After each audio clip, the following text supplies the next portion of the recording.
ಅವ್ರಿಗೆ ಇದೊಂದು ಬಿಟ್ರೆ ಬಿಜೆಪಿ ಬಂಡವಾಳ ಏನಂತಂದ್ರೆ ಒಂದು ಪಾಕಿಸ್ತಾನ ಒಂದು ಮುಸಲ್ಮಾನ್ ಇವೆರಡು ಬಿಟ್ರೆ ಪಾರ್ಟಿನೇ ಇಲ್ಲ. ಅವು ಇವೆರಡೇ ಬಿಟ್ರೆ ಇಡೀ ದೇಶದಲ್ಲಿ ಆ ಪಾರ್ಟಿ ಬುನಾದಿ ಇರ್ತಕ್ಕಂಥದ್ದು ಒಂದು ಮುಸಲ್ಮಾನ ಒಂದು ಪಾಕಿಸ್ತಾನ. ಈ ದೇಶದ ಈ ವ್ಯವಸ್ಥೆಯಲ್ಲಿ ಬಿಜೆಪಿಯ ಪಾರ್ಟಿ ವ್ಯವಸ್ಥೆಯಲ್ಲಿ ಇವತ್ತುವರೆಗೆ ನಾವು ಅದನ್ನೇ ಹೇಳ್ತಾ ಇದೀವಲ್ಲ, ಇವ್ರಿಗೆ ಇದ್ರ ಮೇಲೆ ಚರ್ಚೆ ಬೇಕು ವಿನಾ ಹೊರತು ಯಾವುದೇ ರೀತಿಯಾದಂಥ ಅಭಿವೃದ್ಧಿ ಮೇಲೆ ಚರ್ಚೆ ಇಲ್ಲ. ಇವತ್ತು ಬೇರೆ ದೇಶಕ್ಕೆ ಹೋಲ್ಸ್ಕೊಂಡು ನೋಡ್ತಕ್ಕಂಥ ವ್ಯವಸ್ಥೆ ಆಗಬೇಕು. ಯಾಕಂದ್ರೆ ಯಾರೇ ಬಂದರೂ ಕೂಡ ಸಂವಿಧಾನ ಏನಿದೆ ಸಂವಿಧಾನದ ಮೇಲೆ ಅಧಿಕಾರ ನಡೆಸಬೇಕು. ಇವರು ಇವತ್ತು ಪ್ರಧಾನಮಂತ್ರಿಯವರು ಕಳೆದ ಒಂದು ತಿಂಗಳಲ್ಲಿ ಬಿಹಾರ್ ಚುನಾವಣೆಯಲ್ಲಿ ಏನು ಅವರಷ್ಟಿಗೆ ಅವರೇ ತೊಡಗಿಸ್ಕೊಂಡಿದ್ದಾರೆ.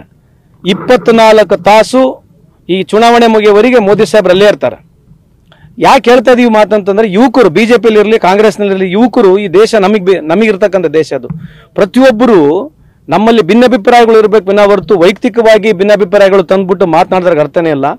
ಬಿಜೆಪಿಯವರು ಇದು ಬಿಟ್ರೆ ಇದೊಂದು ಬಿಟ್ರೆ ಏನು ಹಿಂದೂ ವಿರೋಧಿಗಳು ಅಂದ್ರೆ 70 ವರ್ಷ ಏನು ಕಾಂಗ್ರೆಸ್ ಇದ್ದಾಗ ನಾವೆಲ್ಲ ಹಿಂದೂ ಅಲ್ಲ, ನಾನು ಹಿಂದೂ ಅಲ್ಲ. ಪ್ರತಿಯೊಬ್ಬರು ಈ ದೇಶದಲ್ಲಿ 85% ಜನ ಇರ್ತಕ್ಕಂಥವ್ರು ಹಿಂದೂಗಳೇ ಇದ್ದಾರೆ. ಸುಮ್ಮನೆ ಇವ್ರಿಗೆ ಏನಂದ್ರೆ ಮಾತೆತ್ತಿದ ತಕ್ಷಣ ಮೀಡಿಯಾ ಕ್ಯಾಮ್ರಾ ಸಿಕ್ಬಿಟ್ರೆ ಒಂದು ಹಿಂದೂ ಮುಸಲ್ಮಾನ್ ಅಂತ ಹೇಳದ್ ಬಿಟ್ರೆ ಇವ್ರ ಹತ್ರ ಬೇರೆ ಇಲ್ಲೇ ಬಂಡವಾಳನೇ ಇಲ್ಲ.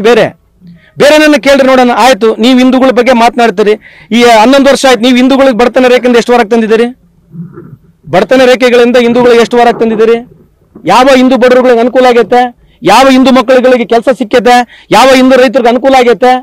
ಇವ್ರು ಬಿಜೆಪಿ ಮುಖಂಡರುಗಳು ಇವ್ರ ಮಕ್ಕಳು ಮಾತ್ರ ಉದ್ಧಾರ ಆಗ್ಯಾರ ಬಿಟ್ರೆ ಇಡೀ ದೇಶದಲ್ಲಿ ಇರ್ತಕ್ಕಂಥ ಬಡವರಾಗ ಉಳಿದಾರೆ. ಇದ್ರ ಬಗ್ಗೆ ಚರ್ಚೆ ಮಾಡ್ತಾರಾ?